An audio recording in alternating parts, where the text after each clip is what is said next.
Hello, we're talking to Noel King in Cairo. Hello, Noel. Hi there. So, President-elect Morsi has moved into Mubarak's old office, and he's starting his job as a new president-elect of Egypt. What's on his plate for his first day, for his first few days?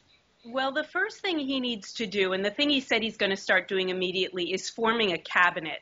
Now, you'll remember a few days before the presidential election, the ruling military council, at the time ruling, took a couple of steps that seemed as if they'd really limit the president's ability to govern and keep most of the power in the hands of the military council.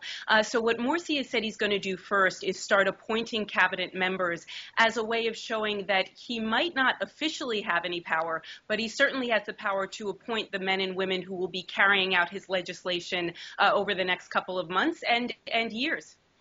Does he plan to include people from other factions of Egyptian politics in his government to show some broadness of political program? That's a really important question. And one of the things I think that this new government is really going to depend on is Morsi's ability to reach out to other political coalitions, to women, to Christian, to liberals, to the 50% of Egyptians who supported his rival, Ahmed Shafiq, in this presidential election. And he has said he will do that. When he gave his victory speech yesterday, he was very, very clear not only to thank the Muslim Brotherhood and his supporters, but to thank the Egyptian military and to start making very clear right off the bat, at least in words, that he does plan to have an inclusive government, a unity government. Are the people who were filling Tahrir Square over the last few months going to be happy about a coalition between the Muslim Brothers and the military? Or would there be a demand to include also the factions that you've mentioned before? Well, you know, some of the younger progressives, some of the liberal factions, the secular factions, are not thrilled by a Morsi win. In some ways, they're happier that Morsi has won than they would have been if Ahmed Shafiq, who was considered a vanguard of the old government, had won.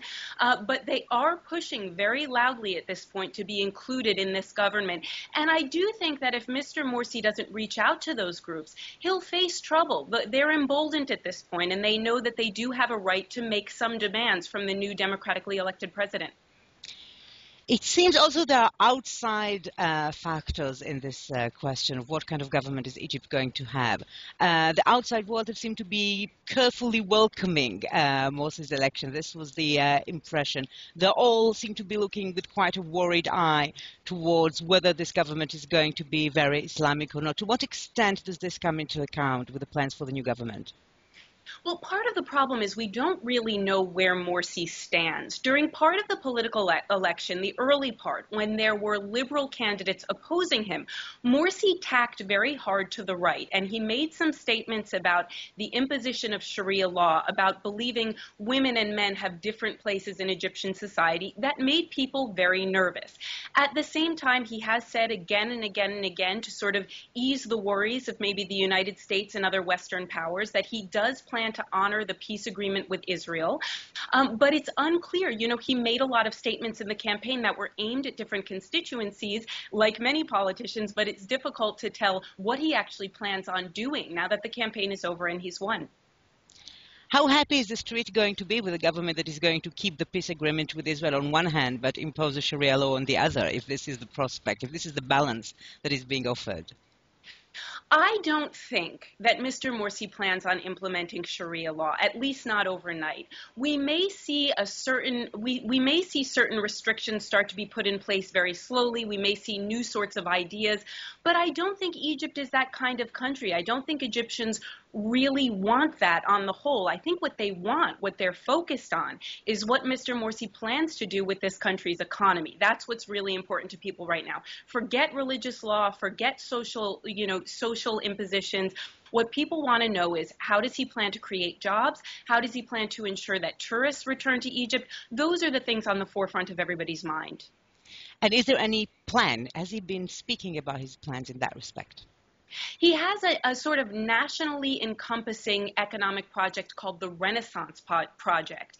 But like many of his rivals in this presidential race, he didn't really rely on a lot of specifics. He talked a lot about bringing Egypt back into the age that it's been in the past as sort of a regional leader and indeed a global leader. But nobody thus far has really said too much about what they plan on doing specifically with the economy. Obviously, though, and we've known this from the beginning, getting tourists back into Egypt, making sure that the streets are calm, those are going to be huge, huge things as this country moves forward. Cairo was celebrating in the streets last night. Is he going to get 100 days of mercy to try and implement these policies? Are they going to take onto the streets later if they don't like what he's doing? How much time does he have?